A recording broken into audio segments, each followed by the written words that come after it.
Thank you very much, Scott. When one looks at the record of U.S. foreign policy since the end of the Cold War, it's a little like looking at the aftermath of Hurricane Harvey. There is a lot of destruction, a lot of suffering, and some of the worst disasters are pretty obvious.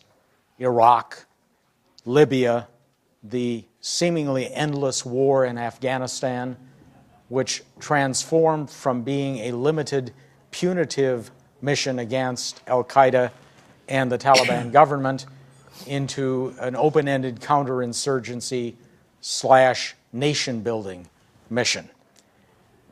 One can also look at the destruction to American civil liberties as well as more general damage to the U.S. position overseas from the so-called war on terror in other arenas.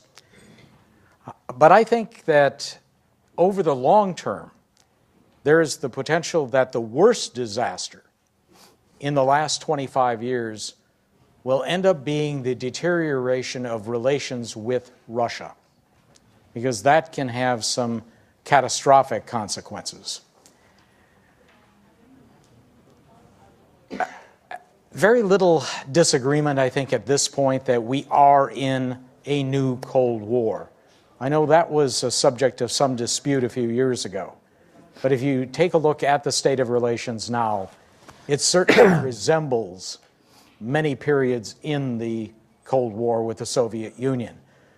Maybe not the worst periods like the Berlin airlift and the Cuban Missile Crisis, but if you look at the overall state of relations during that long period, this resembles that level to an unfortunate degree.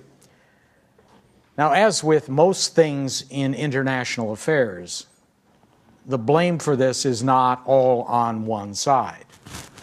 Both parties have contributed to the deterioration of relations. But I believe that the United States and its allies deserve the vast majority of the blame, something in the area of about 80%. And this began a long time ago. There was a scholar from the Center for New American Security in a September 22nd, 2016 article in the National Interest in response to an article I had written that said that relations between the West and Russia were actually fine up until Russian aggression in Georgia in 2008, and especially Russian aggression in Ukraine in 2014. And I wondered what planet he had been on the last quarter century, because one saw a rise of tensions already in the first decade following the end of the Cold War. The United States and its European allies decided to expand NATO eastward, basically reneging on what was at least an implicit commitment not to expand NATO eastward if the Russians agreed to a united Germany within NATO. Now, the U.S. response when the Russians began to complain about this was essentially you didn't get it in writing. That's not something that's designed to enhance trust. And that's true. There is nothing in writing to that effect, but U.S. officials, particularly James Baker, the Secretary of State at the time, and German Foreign Minister Hans-Dietrich Genscher certainly led the Russians to believe that NATO's eastern boundary would be at the eastern border of Germany. That didn't last. So the initial round of expansion, Poland, the Czech Republic, Hungary, even that began to make the Russians uneasy, understandably so. But I think it was the NATO intervention in the Balkans that really began to enhance Russian suspicions and resentment. The attack on the Bosnian Serbs in 1995, and especially the Kosovo War, where NATO intervened, no longer pretending to be a defensive alliance. It was now an offensive force, acting outside NATO's traditional theater of operations, and detaching a province from a sovereign state through military force. The Russians complained loudly about that, but Russia was in a position of weakness. It really wasn't able to do much of anything about it except complain. Now, both NATO expansion and the interventions in the Balkans intruded into what had been Russian spheres of influence. The subsequent rounds of NATO expansion, bringing in the Baltic states and so on, did more than just intrude on Russian sphere of influence. That and the strong endorsement from George W. Bush to bring Georgia and Ukraine into constituted intrusions into Russia's core security zone. No great power is going to react well to that. The root problem of all of this is that American policymakers have rejected the very concept of spheres of influence, and they have done so explicitly. Both Secretary of State Condoleezza Rice and her successor John Kerry made that point explicitly, that in the 21st century there was no room for the concept of spheres of influence. Now, there's more than a little bit of hypocrisy about that. After all, the United States has had a declared sphere of influence since 1821. It's called the Monroe Doctrine. But of course, our sphere of influence is not confined to that anymore and hasn't been for a long time. When you look at the situation today, the U.S. sphere of influence appears to be the sphere, planet Earth, and nobody else has any right even to a limited sphere of influence. Now, that kind of conduct, that kind of attitude was bound to create severe tensions with a number of countries. We've seen it not just with Russia, we've seen it with China, with deep U.S. involvement in the South China Sea, the U.S. and its allies spurning China's air defense identification zone in the East China Sea, and so on. This attitude that no other country is entitled to any kind of sphere of influence is pernicious and extremely dangerous. That's likely to cause all sorts of tensions and perhaps armed conflicts. We also have a related problem that when U.S. policymakers negotiate, they have a habit of making absolutely unrealistic demands. I remember an advisor to Senator John McCain when he ran for president in 2008 had a list of demands that the United States ought to make on Russia, and it was a lengthy list. There was not even a hint in his document of concessions that the United States might be prepared to make if some or even all of those demands were met. That has very much become the U.S. negotiating style, and it is a blueprint for a total lack of desirable results. We see that type of lack of realism in the demands on Russia since 2014 and the Ukraine crisis. One of the demands to get the sanctions lifted is that Russia return Crimea to Ukraine. I've said in print that that is going to happen at roughly the same time that Israel returns the Golan Heights to Syria, Turkey returns occupied northern Cyprus to the Republic of Cyprus, and India returns the enclave of Goa to Portugal. This is not going to happen. So we're at a dead end with policy if we insist on that kind of demand. We have to be much more realistic in our approach to Russia. one of the reasons for the imposition of the latest round of sanctions against Moscow is Russia's alleged interference in the 2016 presidential campaign. Well, I understand that that is perhaps a legitimate grievance on the part of the United States, although the hypocrisy here deserves some kind of award. For the United States to complain about other countries interfering in the politics of other nations, including democratic nations, is very much like a prostitute accusing somebody else of sexual promiscuity. It may be true, but look who's talking. The United States has a track record of blatant interference in the internal politics of more than 24 countries over the years, and I mean blatant, not subtle.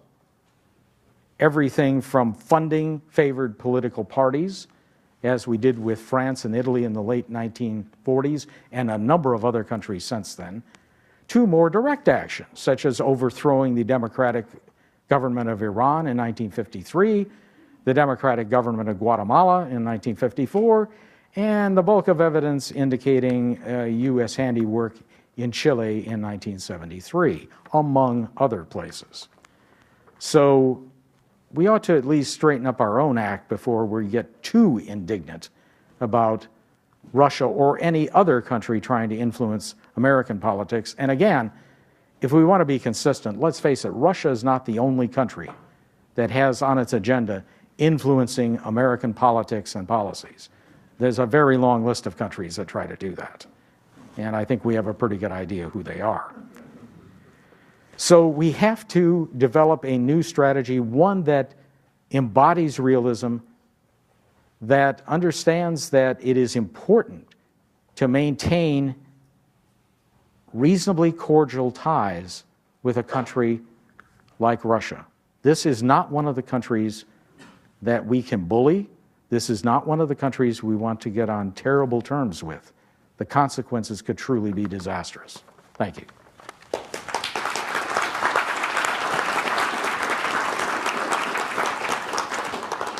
Thank you, Ted. Our next speaker is Ambassador Jack Matlock, who was United States Ambassador to the Soviet Union between 1987 and 1991, which is arguably the most critical period in the entire history of Moscow-Washington relations. Prior to that, he had served for 3 years as a special assistant to President Reagan for national security, and had a foreign service career which included 3 previous tours in Moscow. He's the author of several books on American foreign policy in the Cold War, including most recently Superpower Illusions, How Myths and False Ideologies Led America Astray. And he maintains a blog at www.jackmatlock.com. Ambassador Matlock. Well, thanks very much. It's a real privilege to be here.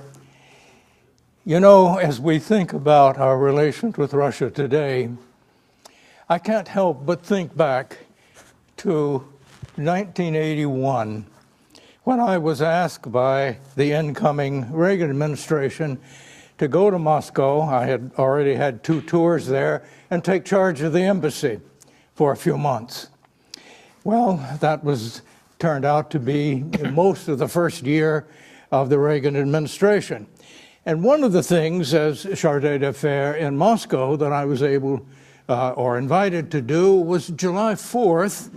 Traditionally, the Soviets allowed foreign diplomats, the head of diplomatic missions, to make a 5-minute talk on national TV on their national day.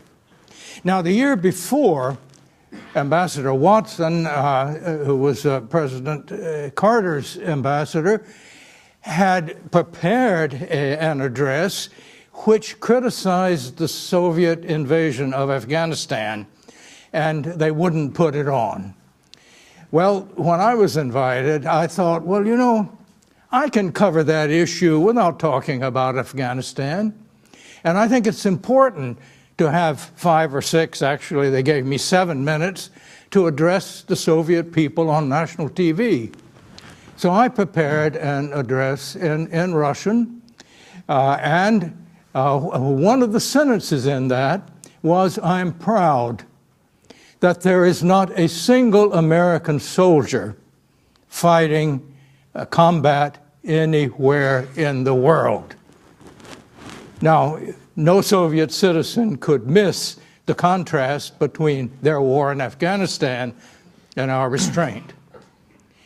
Now, let's fast forward until the Russian Federation sent troops to intervene in Syria.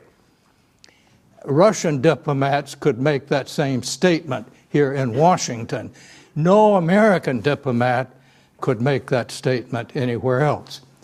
And I think that Mr. Carpenter has very well expressed how we got started getting involved. You know, in '91, when not only the Berlin Wall came down, but then the Soviet Union broke up, we had a Europe whole and free. We didn't have a structure to maintain it, but that was what we had. What we have done since then has re-divided Europe. Now, people talk about the Cold War today with Russia. The rhetoric would sound as if it's very similar or the same, but it isn't. There were real issues during the Cold War. I don't have time to go into all the details, but there were. Now there are no ideological issues with Russia. What we're seeing today in the competition over who rules what and over territory is much more like the maneuvering before the First World War than it is anything during the Cold War.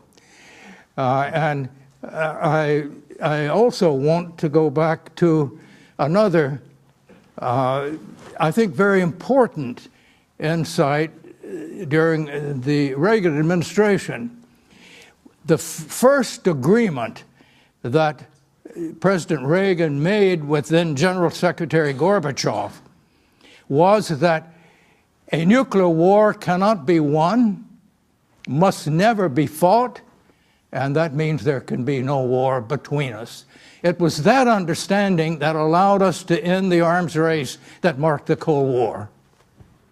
Now, then after the Cold War ended, and then the the Soviet Union broke up, two separate events, by the way. The Cold War was over before the Soviet Union broke up. Suddenly, we have seemed to have forgotten that. We are the only superpower. Well, what makes us a superpower? Certainly we have more military power than anyone else. Certainly our economy up to now has been the largest. But usually when you're superpower, it's based primarily on destructive capability of nuclear weapons. And what both Gorbachev and Reagan understood was that a nuclear war is simply intolerable. And in their present garrisons and the garrisons before, if these nuclear weapons are ever used, civilization and maybe humanity will not survive. And the fact is that Russia is still a nuclear power on a par with the United States. And yet we seem to have totally forgotten the implications of that. To get back into a sort of pre-World War I competition over who controls what territory is simply a disastrous course. Now, I agree also with Mr. Carpenter that it isn't that all the mistakes are on our side. If we're talking about relations with Russia, the Russian government has made serious mistakes. Most of these have been in reaction to what we have done. And actually, many of the things that President Putin has done are definitely not in Russia's interest. If they hold on to Crimea, they're going to have an irredentist claim on the part of their most important neighbor. If the fighting continues in the Donbass, it is Russians that are getting killed. Russia has strong, I would say, interests in settling these things if outsiders are not involved. This is at basic a family dispute, and the Russian reaction, which I think has not been in Russia's interest, has in effect damaged its own long-term interests. But it is a reaction. After all, we, in our supposedly support for democratization, heavily supported demonstrations that brought about the illegal removal of an elected leader. Now, this leader was corrupt and all of that, but he was an elected leader, and we were actively, not only supporting them on the streets in Kiev. Our Assistant Secretary of State for European Affairs was on her cell phone talking to our ambassador about who should be the new Prime Minister of Ukraine. This is not interference in elections. This is trying to fix a government without elections. Come on. And, well, I can go on and on about things, but just a couple of words about the problems that developed during the Obama administration. Now, when the Obama administration and Secretary of State Hillary Clinton announced early on they wanted a reset with Russia. And actually, the Bush administration had done a series of very damaging decisions, particularly pulling out of the ABM treaty and supporting these so-called color revolutions in former Soviet republics. And so we all wanted to see a change. Now, I talked to some Russian friends at the time, and they said, I don't think we need a reset in the old operating system. We need a new operating system.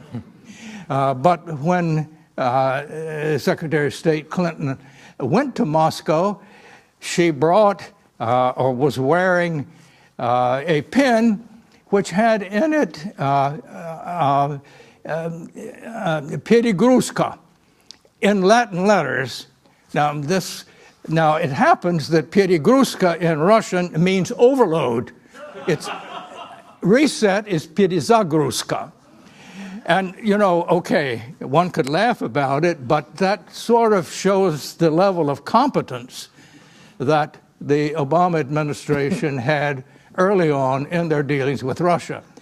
They started out, I think, with a policy to cooperate on everything that is of interest to us, and then to try to increase the democratization of Russia, as if that's any of our business, and inasmuch as that would put us in opposition to the government at the time, it was very difficult for many of us to understand how we were going to get their cooperation on things that we wanted if we were going to try to pass judgment about their own internal affairs. My time is just about up, but I want to mention one thing, because I think it wasn't the Obama administration, but the Congress of the United States. And that was the outrage, actually, of the Magnitsky Act. This is a long story, but the Magnitsky Act had to do with a court case in Moscow, not anywhere else, based upon allegations of a person who had actually given up his American citizenship so he wouldn't pay taxes, it calls for sanctions against a number of prominent Russians, some of them members of the Duma. For the Russian parliament, that was virtually a declaration of war by the American Congress.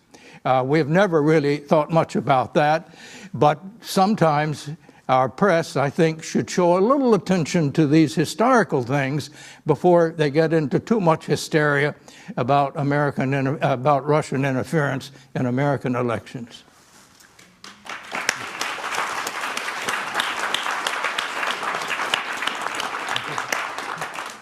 Thank you, Ambassador. Professor Robert David English teaches at the School of International Relations at the University of Southern California. He worked for the Defense Department during the Reagan administration and is the author, most recently, of Russia and the Idea of the West, Gorbachev Intellectuals, and the End of the Cold War. Last year, he was on the presidential advisory panel of candidate Bernie Sanders. I'm going to go out on a limb and guess he's not the only person here who supported both Reagan and Sanders. Anyway, Professor English. Thank you. Well, we've just heard two very eloquent expressions of some vital strategic lessons, two perspectives based on a shared, simple geopolitical logic that is supported by a wealth of military diplomatic experience. So why are these simple arguments so difficult to understand? Why are they ignored by the near uniform anti-Russian drumbeat of our major media and punditry? Why is there this hysterical exaggeration of Russian threats and this really cartoonish demonization of the Russian leader? This demonization is so extreme that it's almost impossible outside a gathering such as this one to have a rational discussion about U.S.-Russian relations. Any dissent from this orthodoxy, this sort of new Washington consensus on Russia, is met with incomprehension. Any hint that the U.S. shares blame or that there's any merit whatsoever to the Russian perspective of constant Western encroachment on their interests risks being branded a dupe, a fellow traveler, even a collaborator these days. This new Russian orthodoxy, or orthodoxy about Russia, is so uniform and pervasive that those who dare to question it might as well be speaking in a different language. So why? I was recently struck when reading some analyses in the news about China's position on the North Korean nuclear program, the North Korean crisis, by the following passage, and I'll quote, "China is understandably loath to back a U.S. policy that could result in an American military ally right on their border." Or another such analysis, "Beijing opposes regime change because it naturally fears a collapse that, out of the chaos, would produce a unified U.S.-aligned Korea next door." Well, this is interesting. So it's not unintelligible, but actually understandable and natural why a country might resist the encroachment of a rival or the military ally of a great power rival right up to their border. So there is some understanding, some appreciation of geopolitics on the part of the New York Times and the Washington Post where these opinions appeared. So then it must be something unique about Russia that we deny it the normal, understandable national interests, the right to complain about military encirclement or the promotion of regime change among its allies. In these remarks, and I'm sticking close to a text so I don't digress, and I lack the eloquence of my colleagues, but let me just try to suggest three reasons why this is so. And this is coming again from the perspective of someone who's primarily an academic, but has some Washington defense analyst experience, and also has spent a great deal of time in the field, in Russia, around the country, and also in Eastern Europe. The first thing I'd point to is that what we're seeing, in some measure, is the result of the neglect of classical realist insights in the study of international relations. Few graduate programs today, I mean PhD programs, the training ground for experts, actually bother to read Thucydides or Hobbes or E.H. Carr the way we did in the past.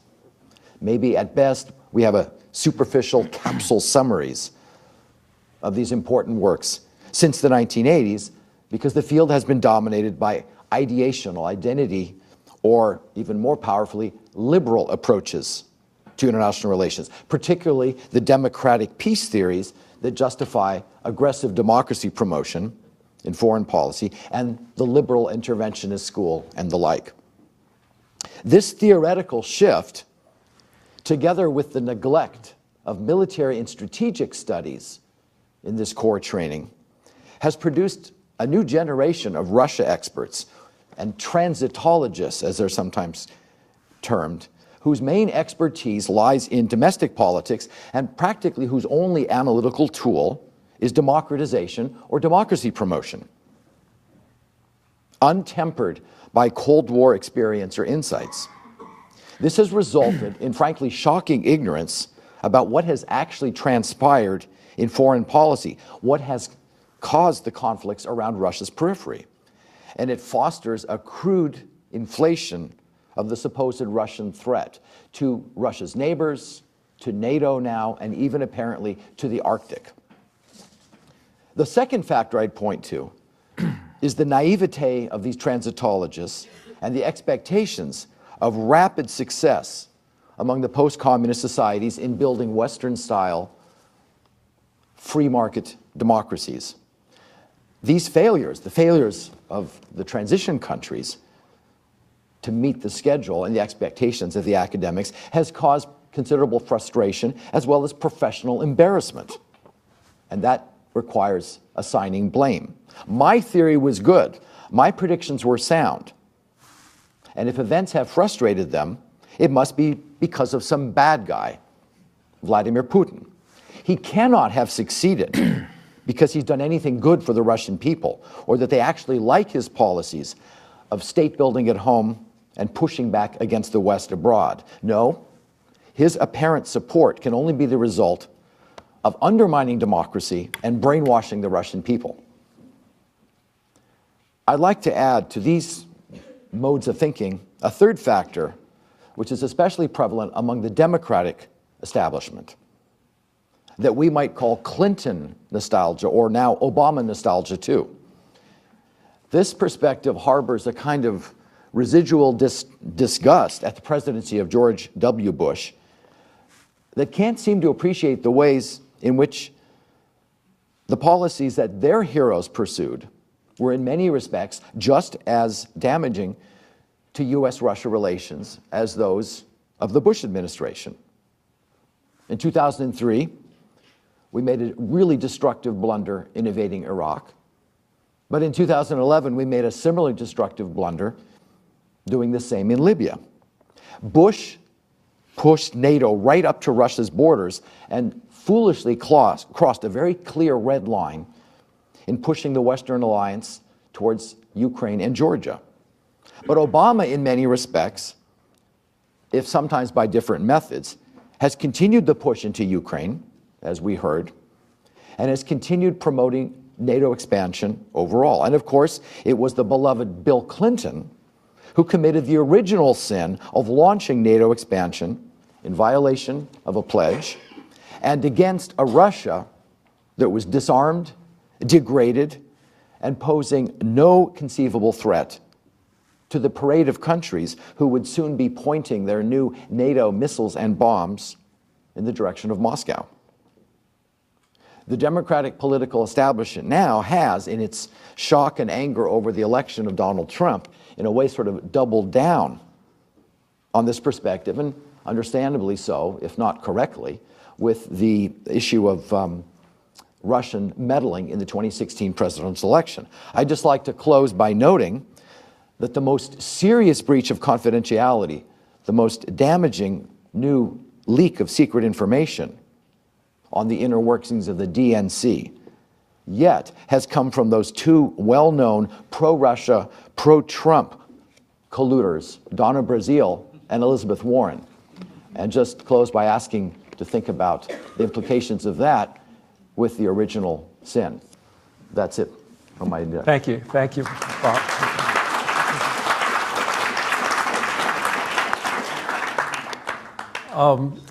Several things I want to get to, but if you read even the highest quality neoconservative literature, there's a new book published by Yale University Press, so it's not a tract, which argues in its Russia chapter that Putin is trying to is resurrecting the image of Stalin, who was a bad communist and a mass murdering regime, and essentially we in the West have to think of him as Stalin or like a Stalin wannabe. And since a lot of the way people think about politics is personal and reflective, I'd like our panelists to say, what is their sense of Putin? What is the Russian people's sense of Putin? Would he win a free election? Why is what's going on with the resurrection of Stalin in Russia now? Can I say something at the outset? Yeah. Sure. Several things about Stalin's image in Russia. And the first is, just to place that in context, Stalin, I mean, the same time Putin, as we just read, also memorialized the victims of Stalin. Let's keep this in balance and understand, well, let's put it this way. Where is the similar outrage or concern when the new Ukrainian government resurrects and glorifies the figure of Stepan Bandera, a Nazi collaborator and architect, directly or indirectly, of the murder of tens of thousands of Jews, Poles, and Russians in the Second World War? We see throughout the post-communist world a search for a usable past, countries crippled with not just decades of communist rule, but the preceding imperial mismanagement that leaves them sort of clutching at for a hero from the past, a mobilizing figure. So whether it's the figure of Father Tiso in Slovakia that enraged the Czechs and contributed to the breakdown of relations and the collapse of Czechoslovakia, this would be in the early 90s, or the Croatians searching back for something in the odious period under puppet Nazi rule in the NDH, the supposedly independent state of Croatia. Good countries and bad, ones we consider democratic and friendly or more autocratic and distasteful, are all searching for a new identity, a mobilizing principle. So I think we should look at Stalin and Russia a little more in that context. There are definitely concerns, but it's not something we don't see. It's a difference of, degree but not kind everywhere else in this post-communist world. The image of Stalin, of course, has been a political factor ever since Khrushchev denounced Stalin, and then there was a sort of revival of regard for Stalin without putting the statues back. There was again, during Gorbachev's time, an intensive campaign by those to expose Stalin's crimes. This has been a factor in Soviet and then Russian politics throughout. Certain forces, the nationalist forces particularly, use the image. Often they don't even deny that there were outrages earlier, but they say we won World War II because of Stalin's leadership. I think that's incorrect. And when I asked one Russian friend about this, who was not in favor of it, he said, we need something to look back that we can be proud of. We're constantly told we're not as good as you are, we're not part of the West, etc. But the sacrifices we did to win World War II were probably the most important things that actually brought Hitler down. And okay, Stalin was the leader then. You got to keep that in mind. This revival of Stalin, as I said, has been a characteristic of the right-wing nationalist forces. Putin started out with overtly trying to become part of the West. He would talk in those first few years of his presidency about bringing Russia into the West. In move after move, what they have interpreted as an American attempt to extend its influence and to use Europe and Russia's traditional enemies against Russia to surround Russia has meant that within you get a nationalist upsurge, which Putin has utilized.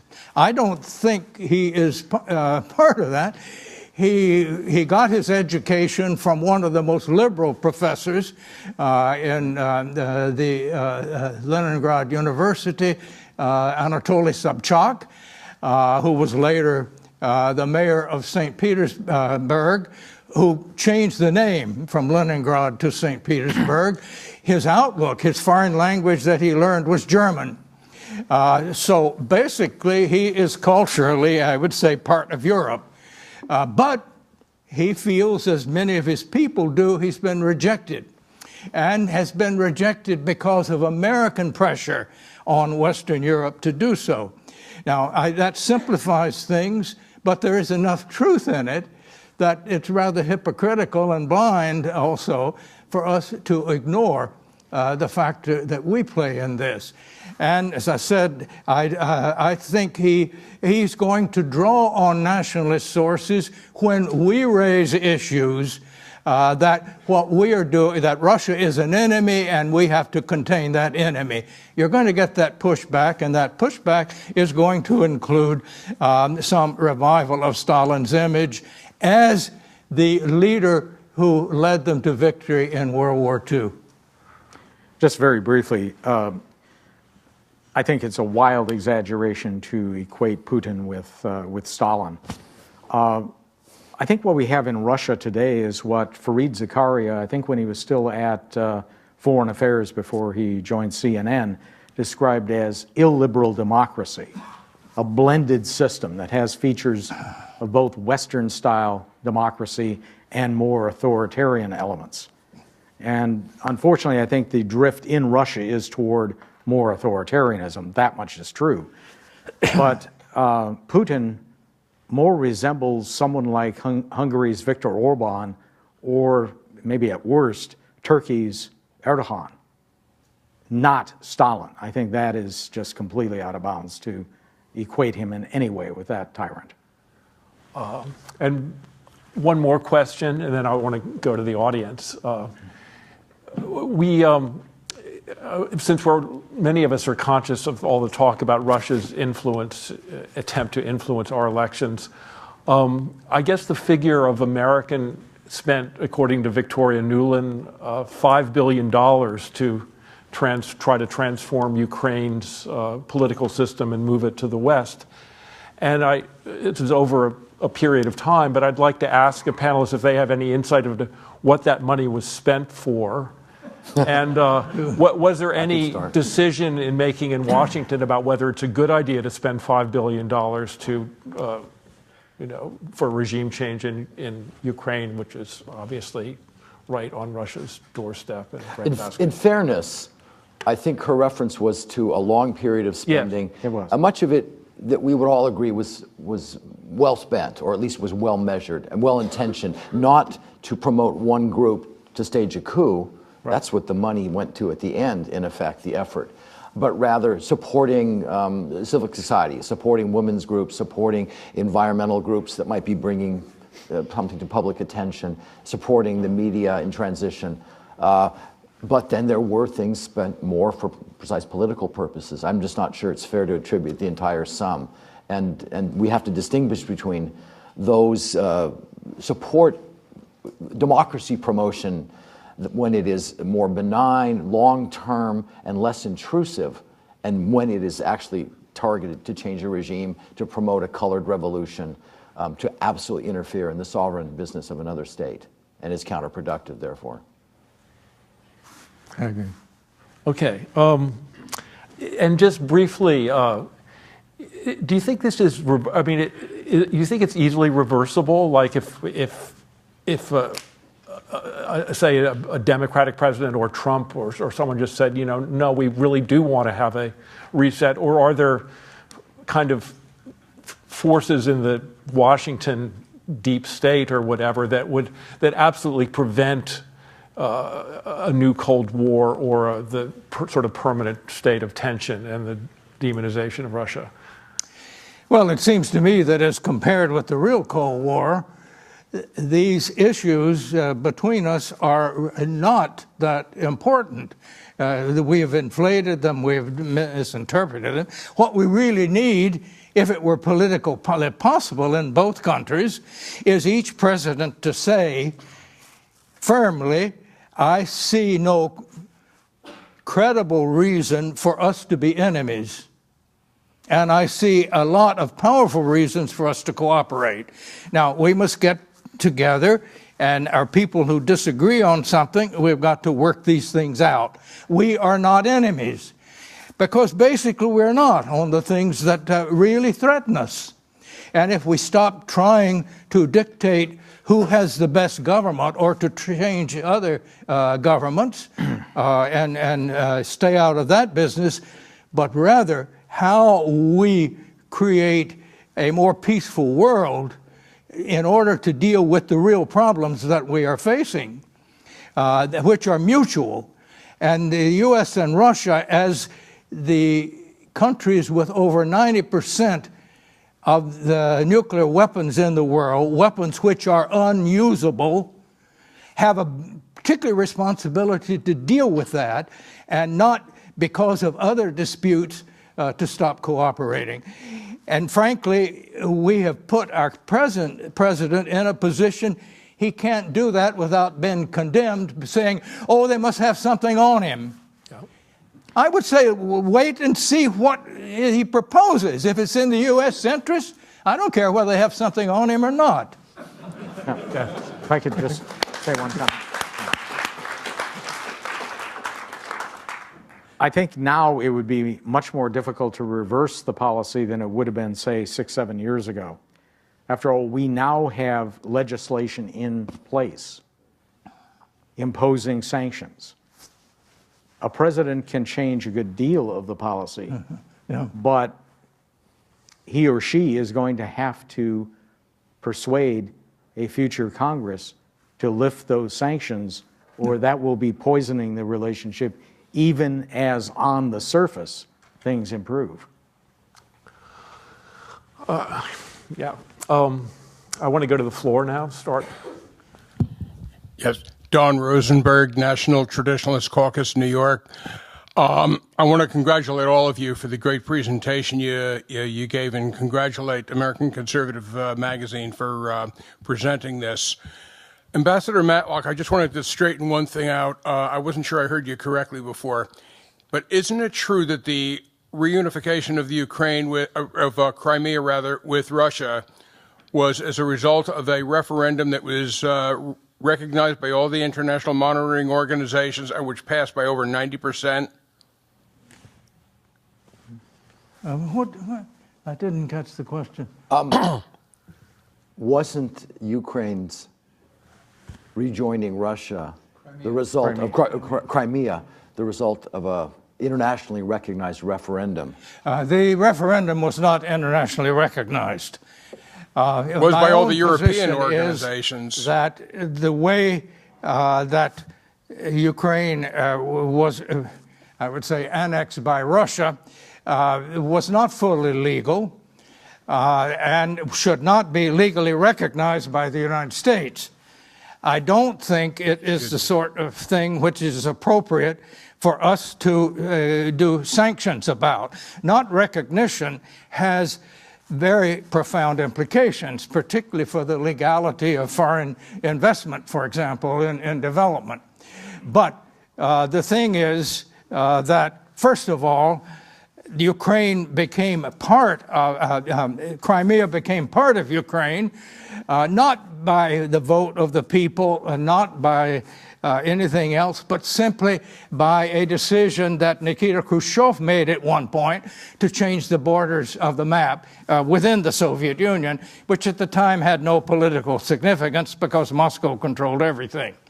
And second, the people of Crimea were never given a choice as to whether they wished to be in Russia, where they traditionally were for nearly 2 centuries, rather than Ukraine.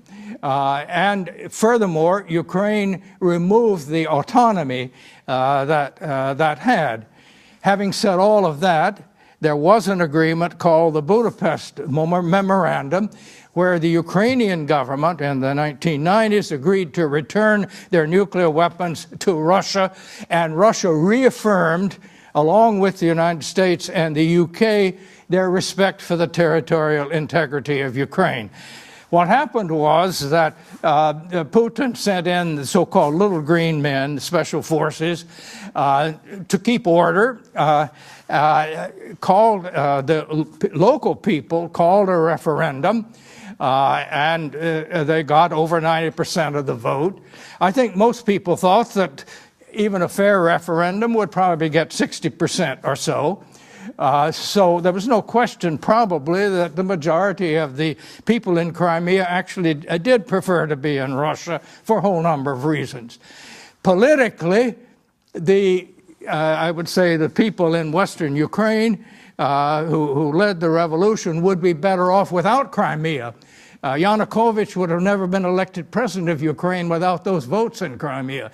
So you get all sorts of things one way or the other than saying we don't legally recognize the incorporation of Crimea into Russia.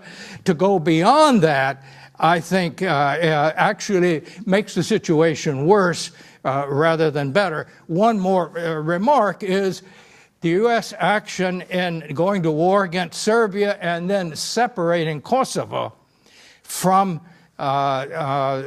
Serbia violated our obligation under the Helsinki Final Act, which was that borders should not be changed except by mutual agreement. And that is precisely the precedent that Putin has used. So if we are going to say violations of law, we should recognize that we were the first to violate that agreement. It's also true that Russia violated other agreements in doing so. But our reaction has been one that actually makes it more difficult to solve that problem than not. And I don't think the West would be satisfied with anything except to get a hold of that naval base at Sevastopol. Okay. That's what they really want. Thank you. Thank you. Hi, my name is Irina Avdeeva. I'm a graduate student at GW at the Elliott School, and I'm originally from Russia, Moscow. I have lots of questions, but I would like to make just 2 remarks or 2 questions. The first goes to Robert English, and you were invoking a comparison or a parallel to North Korea and China by saying that why do people actually understand why China is concerned with the regime collapse or with the potential regime collapse in North Korea, and why don't people understand that Russia might have similar concerns in terms of what was going on in Ukraine, that it could potentially lead to the turmoil there that could affect or impact Russia and Russia's security interests. So this statement left me with an impression as if it was the whole conflict, the whole issue around Ukraine or Ukrainian conflict was just a proxy war between the United States and Russia in terms of like security interests. And my question is, in your, maybe I just misunderstood you, maybe I missed a point, but there is also Ukraine as an actor and Ukrainian people and people who took to the streets back in 2014 because they were fed up with corruption. So what role do Ukrainian people play in your analysis when you talk about Russian concerns? So if it makes sense. And my second question. One question. I'm sorry, just very quickly. My second question is for, Ambassador Matlock.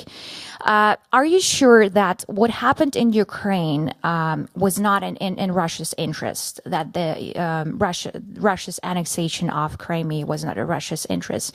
Because I think that it was precisely in the regime's interest to strengthen the authoritarian regime and to distract Russians' people attention from domestic crises and from domestic issues. Don't you think okay, stop. This is true? Thank you. Thank you so much. Okay, I'll try to be brief. On the first question, yes, you misunderstood me. I simply made a larger point about the apparent ability of the Washington sort of foreign policy establishment to appreciate that China is nervous about the extension of American power up to its borders, and in particular, the possibility of a reunified Korea becoming an American ally, which it already is in the South, that makes China nervous. Why is there not a similar appreciation? And I didn't target Ukraine. It includes Georgia. It includes the entire NATO expansion into the former Soviet era, an appreciation that Russia shares the same, any great power would share the same trepidations. That's all I said. I didn't single out Ukraine. But since you raise it, let me say that I just have a slightly less, let's say, idealistic view than what I'm hearing from you. In 2004, the Ukrainian people had the Orange Revolution, great hopes for rapid westernization, joining the European Union, NATO, and it declined into a cesspool of corruption under the helm of the leaders of the Orange Revolution, which, in an oversimplified fashion, is essentially why the Ukrainian people elected Yanukovych. There was another rebellion, Maidan, in 2014. I just don't have any illusion, or I don't agree with the characterization that the Ukrainian people wanted that outcome. Just as in 2004, a certain highly mobilized group absolutely wanted the leader out. But a large part of the country stayed quiet, and as best all of the public opinion polling leading right up to the crisis over Crimea and Maidan showed, the country was absolutely split. There was no majority clearly for Yanukovych's ouster. He had just been elected by the Ukrainian people. And I might conclude this by noting the bill of particulars against Yanukovych, number 1 through 10, was he was corrupt. He was corrupt. Public opinion polling today in Ukraine shows they think that the Poroshenko government is more corrupt. Yeah. So it's just not as simple and idealistic as you seem to suggest. No clean solutions, no clear good guys or bad guys. Ukraine has been deeply divided from the point of independence. And unfortunately, it does not have a federal system. And in fact, whether one is from the West or from the East, where the division occurs, both sides have tended to reject a federal system, but to do winner take all. Under the previous constitution, the presidency, you could win it with 50% plus 1 of the votes, even though the other, you had almost as many voting against, would name every provincial governor. That was, and Ukraine's problem basically is internal, and it's internal divisions. They never had unfortunately, a Nelson Mandela who could unite the country. Russia has exploited that, no question. But when I say that what Russia has done is not in Russia's interest, I think it's very clear. Ukraine is their most important neighbor because of the size, because of history. 44% of the people in Ukraine prefer to speak Russian, actually do at home, rather than Ukrainian. So, this is a very serious issue. And therefore, by taking Crimea the way they did, which actually could be regarded as in the political interest of the Ukrainians in the West, because they can win future elections easier without Crimea. But the fact is that it is going to be an irredentist claim, and it could go on for generations if it isn't. And who is actually dying? Who is dying in Donbass? Mainly ethnic Russians. How can it be in Russia's interest to have, a fairly high-scale war right on its border with its most important neighbor? It is not in Russia's interest. So, my apologies to the questioners, but we're going to stop because we have a new program to start in a few minutes. So my apologies to the three of you who don't get to ask a question, but I think we're going to be done. Thanks.